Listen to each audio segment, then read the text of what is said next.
बहुत समय पहले की बात है। एक समुद्र के किनारे एक गुरु अपना आश्रम बनाकर रहा करते थे।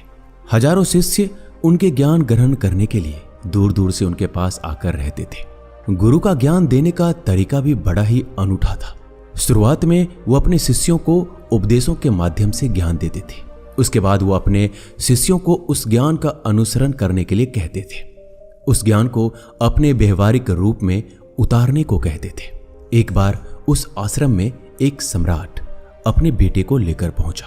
उस सम्राट ने उस गुरु से प्रार्थना की कि आप मेरे बेटे को अपने आश्रम में रहने दीजिए और अपने तरीके से उसे ज्ञान दीजिए। उसे इस आश्रम में बिल्कुल भी ऐसा नहीं लगना चाहिए कि वो किसी सम्राट का बेटा है। उसे बिल्कुल साधारण शिष्यों की तरह ही ज्ञान देने का कृपा करें। गुरु ने मुस्कुराते हुए कहा, सम्राट, ज्ञान किसी भी तरीके से लिया जा सकता है। अगर तुम अपने आप को दूसरों से बड़ा समझोगे तो तुम ज्ञान ग्रहण नहीं कर पाओगे। अगर तुम्हें ज्ञान ग्रहण करना है तो तुम्हें दूसरों की तरह अपने आप को साधारण समझना होगा। यही ज्ञान ग्रहण करने की सबसे पहली सीढ़ी होती है। तुम निश्चित रहो, आज से तुम्हारे बेटे की जिम्मेदारी मेरे कंधों पर है। यह कहकर गुरु सम्राट के बेटे को अपने साथ लेकर समुद्र के किनारे टहलने के लिए निकल गए। आश्रम के बाकी सभी बच्चे उस सम्राट को देख रहे थे। सम्राट अपने बेटे को अपने रथ पर बिठाकर लाया था, जिससे सभी बच्चे समझ गए थे कि यह लड़का सम्राट का बेटा है। इसी वजह से आश्रम के सभी बच्चे सम्राट के बेटे की तरफ आकर्षित हो गए थे। जब गुरु सम्राट के बेटे को लेकर समुद्र के किनारे पर टहल रहे थे तो सम्राट का बेटा अचानक फूट फूट कर रोने लगा, क्योंकि अभी वह सिर्फ 12 वर्ष का था और 12 वर्ष की आयु में उसके पिता उसे अपने से दूर छोड़कर चले गए थे। यह सदमा वो बच्चा सहन नहीं कर पा रहा था। वो ये नहीं समझ पा रहा था कि उसके पिता उसकी भलाई के लिए ही उसे गुरु के पास छोड़कर गए हैं। उसे रोता हुआ देखकर गुरु ने कहा कि बेटा, मैं तुम्हें चुप नहीं करूंगा। हो सकता है कि आज मैं तुम्हारे आंसू पोंछ दूं, लेकिन कल फिर तुम अपने आप को अकेला पाओगे। याद रखना, जीवन में इंसान अकेला आता है और अकेला ही जाता है। जितना जल्दी जो इंसान इस बात को समझ लेता है, वह उतनी जल्दी आत्मज्ञान के रास्ते पर निकल पड़ता है। गुरु ने अपनी बात आगे बढ़ाते हुए कहा कि जो इंसान अकेले रहना सीख लेता है वही खुद से प्यार कर पाता है, और जो खुद से प्यार करना जानता है वह किसी के भी जाने का अफसोस नहीं करता, क्योंकि वह खुद से प्यार करता है। धीरे धीरे तुम आश्रम के माहौल में ढल जाओगे। शुरुआत में तुम्हें समस्या आ सकती है, लेकिन कुछ दिनों के बाद तुम इसे आत्मसात कर लोगे। उसके बाद तुम्हें यही जगह बहुत अच्छी लगने लगेगी। ये जगह तुम्हें अपने महल जैसी लगने लगेगी। संध्या हो चली थी। समुद्र के दूसरे छोर पर सूरज छिपने लगा था और अपनी लालिमा पूरे आसमान में बिखेर रहा था। बड़ा ही सुंदर दृश्य था और गुरु उस शिष्य को अपने साथ लेकर आश्रम में वापस लौट आए। उस शिष्य को थोड़ी सांत्वना मिली, क्योंकि गुरु की आंखों में एक अभूतपूर्व शांति झलक रही थी।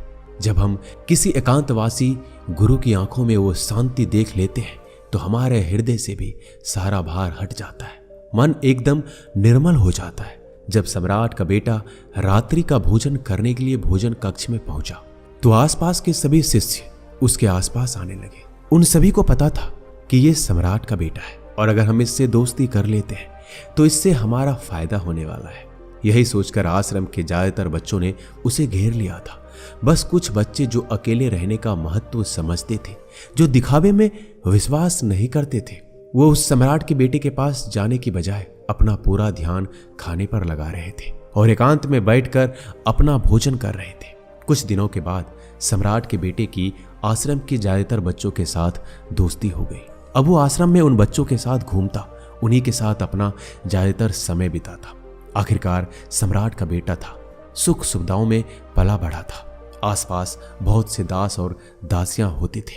आसपास अपने मित्रों से घिरे होना, वही दिनचर्या उसने आश्रम में भी अपना ली थी। ऐसा नहीं था कि गुरु को यह सब पता नहीं था, पर गुरु उसे अलग तरीके से ज्ञान देना चाहते थे। बच्चों को ज्ञान आप उपदेश देकर नहीं दे सकते, उन्हें साक्षात्कार कराना पड़ता है। उसके बाद उन्हें वो बात समझ आती है जो आप समझाना चाहते हैं। गुरु को यह बात पता थी कि अगर मैं इसे बोलकर बताऊंगा तो ये कभी नहीं समझ पाएगा। मुझे इसे दिखाना पड़ेगा, इसे एहसास कराना पड़ेगा कि अकेले रहने से ही तुम अपनी शक्तियों को जान पाओगे। यही सीख देने के लिए गुरु एक दिन उस शिष्य को अपने साथ एक पहाड़ी की चोटी पर ले गए। पहाड़ी पर पहुंचकर गुरु ने उस शिष्य को यह कहा कि अब तुम्हारा ज्ञान पूरा हो चुका है, बस एक आखिरी रात तुम्हें यहां पर बितानी होगी। उसके बाद अगले दिन शाम को तुम्हारे राजमहल में तुम्हें पहुंचा दूंगा। वो बच्चा ये सुनकर बड़ा खुश हो गया कि अब मैं वापस अपने राजमहल जाऊंगा, फिर से मेरे दास और दासियां, सारी भोग की वस्तुएं मेरे पास होगी। उस शिष्य ने गुरु से पूछा कि गुरुजी, मुझे आज रात आप यहाँ पहाड़ी पर क्यों छोड़ रहे हैं? आखिर मुझे कौन सा आखिरी ज्ञान यहाँ मिलेगा? गुरु ने मुस्कुराते हुए कहा, यहाँ पर चट्टान के पीछे तुम्हें छिपकर बैठना होगा। यहाँ पर रोज रात को एक बाज आता है, तुम्हें उस बाज को देखना है, बड़े गौर से देखना है, हर गतिविधि को देखना है, और उस बाज को देखने के बाद अगले दिन अगर तुम उस बाज की खूबियां मुझे बता पाए तो मैं तुम्हें राजमहल वापस भिजवा दूंगा। और हाँ, सुबह आने से पहले एक बात पर और ध्यान देना है। एक चरवाहा यहाँ पर अपनी भेड़ों को चराने के लिए आता है, तुम्हें उन भेड़ों की गतिविधियां भी देखनी है। याद रखना, बाज की गतिविधि रात को और भेड़ों की गतिविधि सुबह। अगर तुम दोनों की गतिविधि ध्यान से देखकर मुझे बता पाए तो तुम इस आश्रम से हमेशा के लिए आजाद हो जाओगे, तुम्हारा ज्ञान पूरा हो जाएगा। मैं तुम्हारे पिता को कह दूंगा, यह बच्चा हमारे आश्रम का सबसे ज्ञानी बच्चा है।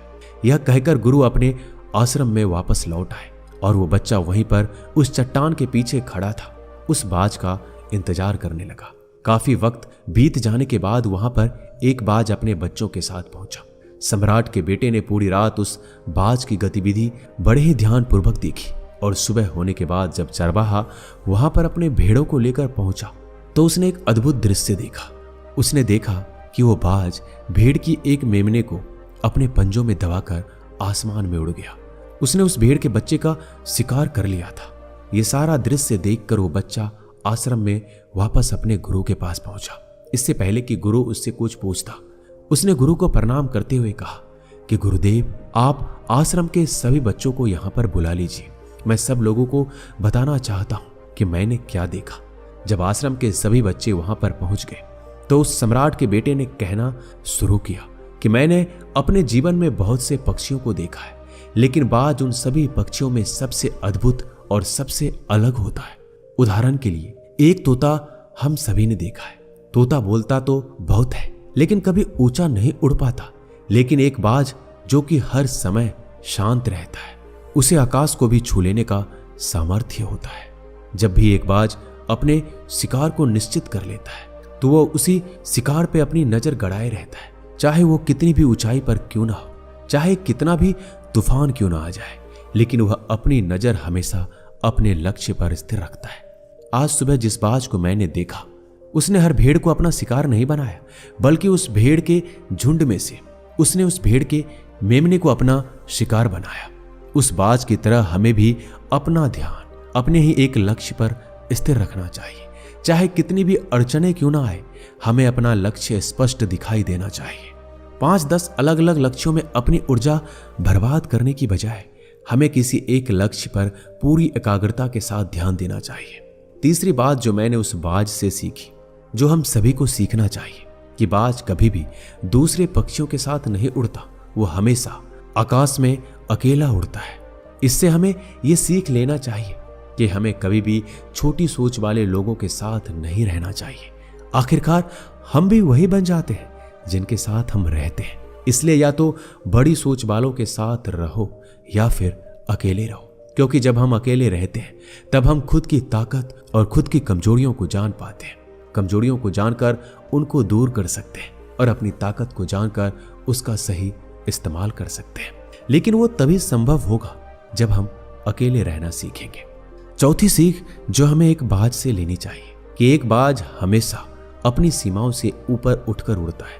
जब तूफान आता है तो हर एक पक्षी अपने घोंसले की तरफ भागता है, खुद को छुपाने की जगह ढूंढता है, लेकिन एक बाज ऐसा कुछ भी नहीं करता। वो खुद की सीमाओं को तोड़कर बादलों से भी ऊपर उड़ने का प्रयास करता है। हवाएं उसे थपेड़े मारती है, पंख उसके भारी हो जाते हैं। पानी और धूल की वजह से उसे कुछ दिखाई नहीं देता, लेकिन वो फिर भी आसमान की तरफ उड़ता रहता है और अंततः बादलों से भी ऊपर निकल जाता है और वहां तब तक उड़ता रहता है जब तक मौसम ठीक नहीं हो जाता। अपनी सीमाओं को सिर्फ इसलिए तोड़ पाता है क्योंकि वो समस्या के आने पर उससे घबराता नहीं है, उससे डरकर बचने का प्रयास नहीं करता, बल्कि एक सकारात्मक नजरिए के साथ उसका सामना करता है। जीवन में चाहे कितने भी अड़चने क्यों ना आए, हमें उन अड़चनों से लड़ना चाहिए, ना कि उनसे डरकर कहीं छिपकर बैठना चाहिए। बहादुर वो लोग होते हैं जो तूफानों से टकरा जाते हैं। कायर तो अपने घर में अपने घोंसलों में अपनी जगह ढूंढ कर बैठ जाते हैं। पांचवी बात जो हमें एक बाज से सीखनी चाहिए कि बाज कभी भी अपने घोंसलों में घास के कोमल तिनके नहीं रखता।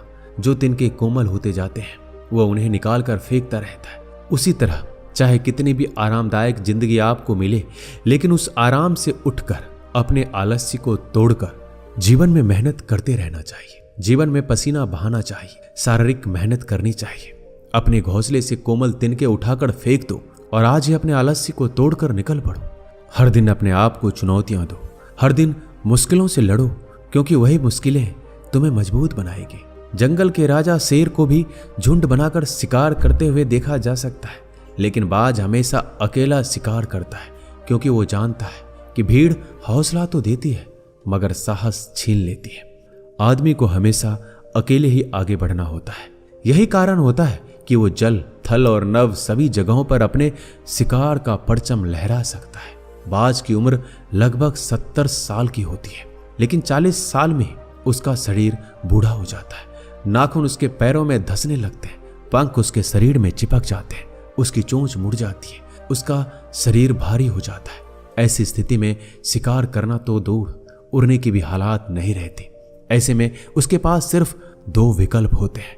पहला, या तो खुद की इस अवस्था को स्वीकार कर ले और भूखा प्यासा मर जाए, या किसी दूसरे जानवर का शिकार बन जाए। और दूसरा विकल्प ये होता है कि 6 महीने एक बहुत ही दर्दनाक प्रक्रिया से गुजरे और खुद को फिर से पहले जैसा मजबूत बना ले। लेकिन बाज तो बाज है, वो दूसरा विकल्प ही चुनता है।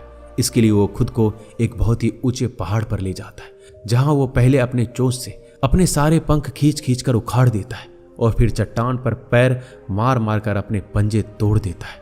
उसके बाद उसी चट्टान पर अपनी चोंच को पटक पटक कर तोड़ देता है और इस लहूलुहान अवस्था में खुद को दूसरे जानवरों से छुपाता फिरता है। अगले 6 महीनों तक वो इस दर्दनाक प्रक्रिया से गुजरता है और इंतजार करता है नई चोंच, नए पंख और नए पंजों का। तब वो फिर अपनी नई जिंदगी की शुरुआत करता है और निकल पड़ता है अपने शिकार पर अगले 30 सालों के लिए, और फिर अगले 30 सालों तक राज करता है। इसलिए समय आने पर हमें भी अपनी पुरानी आदतों को छोड़ना पड़ता है, कुछ नया सीखना पड़ता है, समय के साथ बदलना पड़ता है, अपने आप को तैयार करना पड़ता है, वरना हमारा भी शिकार हो सकता है, हम भी पीछे रह सकते हैं। इसके बाद सम्राट के बेटे ने भेड़ों की विशेषता बताते हुए कहा, भेड़ हमेशा झुंड में चलती है, उन्हें झुंड में एक साथ चलने से हिम्मत मिलती है, लेकिन जैसे ही उन पर शिकार होता है वैसे ही भीड़ तितर बितर हो जाती है और उस पूरी भीड़ में एक भी भेड़ अपने साथी की मदद करने के लिए वापस नहीं लौटता। इससे हमें यह सीख मिलती है कि हमारे साथ कितने भी लोग खड़े हो, किसी पर भी यकीन मत करना। यकीन अगर करना है तो खुद पर करना, क्योंकि बुरा समय आने पर वो भीड़ कब तितर बितर हो जाएगी आपको पता नहीं चलेगा। गुरु को प्रणाम करते हुए सम्राट के बेटे ने अपने गुरु से कहा, गुरुदेव, अगर मुझसे कोई सीख रह गई हो तो कृपया आप बताने की कृपा करें। गुरु ने अपने सभी बच्चों को संबोधित करते हुए कहा, ये सभी बातें जो अभी इस बच्चे ने बताई है सब सही है, लेकिन सारी खूबियां आप लोगों में तभी पैदा होगी जब आप अकेले रहने का अभ्यास करेंगे। आपने देखा होगा कि बाज कभी भी दूसरे पक्षी के साथ नहीं रहता, ना ही किसी के साथ अपनी जोड़ी बनाता। वो आसमान में अकेले उड़ता है और अकेले उड़ने की वजह से वो अपनी ताकत और अपनी कमजोरियों को जान पाता है। इसके बाद गुरु ने अपनी बात खत्म करते हुए कहा कि मैं आज रात इस सम्राट के बेटे को इसके राजमहल में छोड़ने के लिए जा रहा हूं, क्योंकि इसकी सीख यहां पर पूरी हो गई है। यह कहकर गुरु सम्राट के बेटे का हाथ पकड़कर राजमहल की तरफ रवाना हो गए और बाकी के सभी बच्चे उन्हें पीछे से जाते हुए देखते रहे। दोस्तों, इस वीडियो में बस इतना ही। मैं आशा करता हूं कि आपने इस वीडियो से बहुत कुछ सीखा होगा। मिलते हैं अगली वीडियो में। अपना ख्याल रखिएगा।